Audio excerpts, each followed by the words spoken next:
Hello बच्चों, आज मैं फिर आपके लिए एक नया चैप्टर लेकर आई हूँ जो कि क्लास 10th हिंदी से है, जिसका नाम है आत्मत्राण, जो कि रविन्द्रनाथ टैगोर जी ने लिखी है। रविन्द्रनाथ जी की अधिकांश कविताएं धर्म, प्रकृति, प्रेम, मानवता पर आधारित होती हैं। उनके काव्य में हमेशा ही भगवान को, प्रभु के प्रति आस्था का स्वर हमेशा सुनाई देता है। उनकी आत्मताण जो कविता लिखी है वो भी, उसमें भी प्रभु के चरणों में कई चीज़ें उन्होंने समर्पित की है। वे प्रभु से अपने लिए कोई सुविधा या रियायत, मतलब उनसे कोई हेल्प नहीं मांग रहे हैं, बस इतनी हेल्प मांग रहे हैं कि कितना भी बड़ा दुख आ जाए मेरे पे, बस आप मेरा साथ मत छोड़ना, ताकि मैं बड़े से बड़े दुख में भी आप पे कोई संशय, कोई डाउट ना कर सकूं। तो शुरू करते हैं। मैं थ्री लाइंस करके आपको समझाती हूँ ताकि आपको अच्छे से एक्सप्लेनेशन समझ में आ सके। विपदाओं से मुझे बचाओ, ये मेरी प्रार्थना नहीं, केवल इतना हो करुणा में, कभी न विपदा मैं पाऊं भय। इन पंक्तियों में कवि क्या कहते हैं कि हे प्रभु, मैं आपसे ये प्रार्थना नहीं करता कि आप मुझे संकटों से बचाओ, जो भी मेरे साथ प्रॉब्लम्स आ रही है या डिफिकल्टीज आ रही है, आप मेरी हेल्प करो। मैं ऐसा नहीं चाहता कि आप मुझे संकटों से बचाओ। मैं केवल इतनी प्रार्थना करता हूँ, आपसे इतनी रिक्वेस्ट करता हूँ कि आप करुणावान, अतः आपकी करुणा पाकर मैं किसी भी संकट में भयभीत ना हूँ और सभी संकटों को संघर्ष से झेल सकूँ। सरल पंक्तियों में कह सकते हैं कि वो प्रभु से कुछ, भगवान से कुछ हेल्प नहीं मांग रहा है एक इंसान, बट वो उससे इतना चाहता है कि वो उनके साथ रहे और हमेशा उनकी रक्षा करते रहे, बस। So my prayer is not to save me from disaster और कैलेमिटीज, केवल इतना हो, ओनली बी सो करुणा में is compassionate, that I may never find fear in difficulties. अब और 3 पंक्तियों को लेते हैं।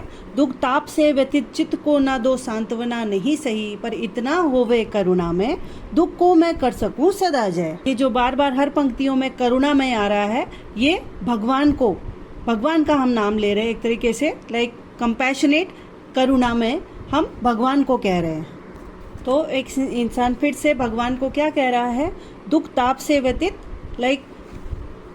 हे प्रभु, निवेदन करता हूँ कि यदि मेरा हृदय बहुत सारे दुख आ जाए मेरे पे, कष्ट से पीड़ित हो, तो चाहे आप मुझे सांत्वना के शब्द मत कहना, मैं अपने दुखों को स्वयं सहन कर सकता हूँ। मतलब मेरे पास कुछ भी प्रॉब्लम्स आती है, मैं उसको खुद सॉल्व कर सकता हूँ, परंतु हे करुणामय प्रभु, इतनी कृपा करना, मुझे उन दुखों को सहन करने की शक्ति अवश्य देना, उन पर नियंत्रण करने की ताकत जरूर देना। हे भगवान, मैं आपसे बस इतनी ही प्रार्थना करता हूँ कि कोई भी परेशानी आए तो बस आप मुझे उसे सहन करने की शक्ति जरूर देना। तो when my body is sad और in pain, if there is no comfort, no problems, but be so compassionate that I can beat sadness with happiness. अब हम अगली पंक्तियां लेते हैं। कोई कहीं सहायक न मिले तो अपना बल पौरुष न हिले, हानि उठानी पड़ जगत में, लाभ अगर वंचना रही। अर्थात प्रभु क्या कहते हैं, कवि प्रभु से निवेदन करता है, हे प्रभु, यदि विपत्ति में मुझे कोई सहायता करने वाला ना मिले, अगर मेरे पे प्रॉब्लम्स आए, कोई मेरे को हेल्प करने वाला या मुझे कोई सहायता करने वाला ना मिले, तो कोई बात नहीं, मेरी प्रार्थना इतनी है हे भगवान आपसे कि अपना बल और पराक्रम मेरा हिले नहीं, डावाडोल ना हो, मैं विपत्ति में घबरा ना जाऊं, मेरा अपना बल ही मेरे काम आएगा, और वह भी अगर हिल गया तो मैं किस प्रकार काम करूंगा। यदि लाभ मुझे हर बार धोखा देता रहे और मुझे हानि ही हानि उठानी पड़े, तो भी मैं मन में अपना सर्वनाश ना मान बैठूं। कहीं मैं ऐसा ना सोचूं कि सब कुछ खत्म हो गया है, ऐसा मैं कुछ ना सोचूं, मैं निराशा सा ना भर जाऊं। इसलिए हे प्रभु, आप हमेशा मेरे साथ रहिए। So if there is no helper, it's okay, but my inner strength should not move. If you have to suffer loss in the world or there is a loss of benefit, even then don't let it deject in my mind. अब हम अगली पंक्तियां लेते हैं। मेरा त्राण करो अनुदिन, तुम ये मेरी प्रार्थना नहीं, बस इतना होवे तरने की हो शक्ति अनामय। कभी प्रभु से निवेदन करता है कि हे प्रभु, मैं नहीं चाहता कि तुम प्रतिदिन रोज डेली हर संकट में कोई भी मेरे पे प्रॉब्लम आती है आप मेरी रक्षा करो। मेरा ये निवेदन है, मेरी बस एक यही रिक्वेस्ट है, बस मेरा निवेदन यही है कि तुम मुझे हर संकट से उबरने की अभिशक्ति दो और इतनी शक्ति दो कि मैं किसी भी प्रॉब्लम्स को, किसी भी समस्या को सॉल्व कर सकूं, उसका समाधान ढूंढ सकूं, मैं स्वस्थ मन से संकट से पार उतर सकूं और हमेशा सभी समस्याओं का सामना कर सकूं। बस आप मुझे इतनी शक्ति ही प्रदान कीजिए हे प्रभु। So protect me daily is not my prayer but be so compassionate. फिर से वही लाइन, बस इतना होवे करुणामय बट बी सो कंपैशनेट। तरने को हो शक्ति अनामय but just survive around without any disease. अब हम अगली पंक्ति लेते हैं। मेरा भार अगर लघु करके ना दो सांत्वना नहीं सही, केवल इतना रखना अनुनय बहन कर सकूं इसको निर्भय। तो कवि फिर क्या कहता है कि हे प्रभु, यदि मेरे दुख में आप मुझे तसल्ली नहीं देते हैं तो ना दें, आप मेरा साथ नहीं देते हैं तो ना दें। मैं मानता हूँ कि इससे मेरे जीवन का दुख भार कम नहीं होगा, मैं उस दुख भार को सहन कर लूँगा, परंतु आपसे विनयपूर्ण प्रार्थना है कि हे प्रभु, आप मुझे इस दुख को सहन करने की शक्ति, बार बार वो भगवान से क्या मांग रहा है, सिर्फ शक्ति मांग रहा है, एनर्जी मांग रहा है कि वो अपने सभी प्रॉब्लम्स को सॉल्व कर सके। कहीं मैं दुख को इस घड़ी में भयभीत ना हो जाऊं, मैं डर ना जाऊं कि मेरे पास ये प्रॉब्लम आई है, मैं डर जाऊं और मैं डिप्रेशन में चला जाऊं। इतनी शक्ति अवश्य आप मुझे देना हे भगवान। So if you don't reduce my load और don't give me consolation, kindly give me only this, bear the load fearlessly। तो अब हम आगे की पंक्तियां लेते हैं।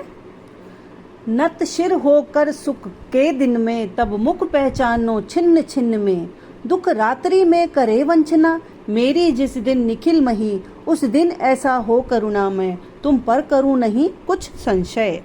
तो यहाँ कवि क्या कहना चाह रहे हैं? कवि करुणा में प्रभु से निवेदन करते हैं कि हे प्रभु, मेरी कामना है, मेरी ये विश है कि जब मैं सुख में हूँ, कि मैं जब बहुत खुश हूँ तो भी सिर झुकाकर हर क्षण आपकी छवि देखूँ, हर सुख को आपकी कृपा मानूं।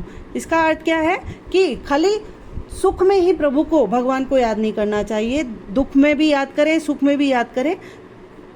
तो जब मैं दुख की रात से घिर जाऊं, सारे संसार के लोग उस दुख में मुझे और भी पीड़ा पहुंचाएं, सभी लोग मुझे चाहे किसी भी प्रकार की प्रॉब्लम्स दें, पर धोखा दें, तब भी करुणा में ईश्वर मुझे इतनी शक्ति देना, मुझे इतनी एनर्जी देना कि मैं आप पर किसी प्रकार का संदेह ना करूं, मैं आप पर कोई डाउट ना करूं, मुझे ये ना लगे कि आप से कुछ मेरे पास शक्ति आ नहीं रही है, मैं आप पर डाउट ना करूं, मेरे मन में आपके प्रति भक्ति भाव बना रहे और मैं आपकी हमेशा पूजा करता रहूं, मैं आपको हमेशा याद करता रहूं।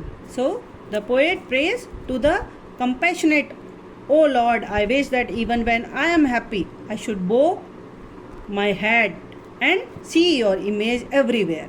I should consider every happiness as your blessing. When I am surrounded by the night of sorrow, when people of the whole world cause me more pain and deceive me in that sorrow, even then, O compassionate God, give me so much strength that I do not doubt you in any way. May my heart remain devoted to you always। तो बच्चों, आप लोगों को expression पसंद आई तो आप लोगों को क्या करना है? मेरे चैनल को सब्सक्राइब करना है, लाइक करना है, शेयर करना है। बाय बाय बच्चों।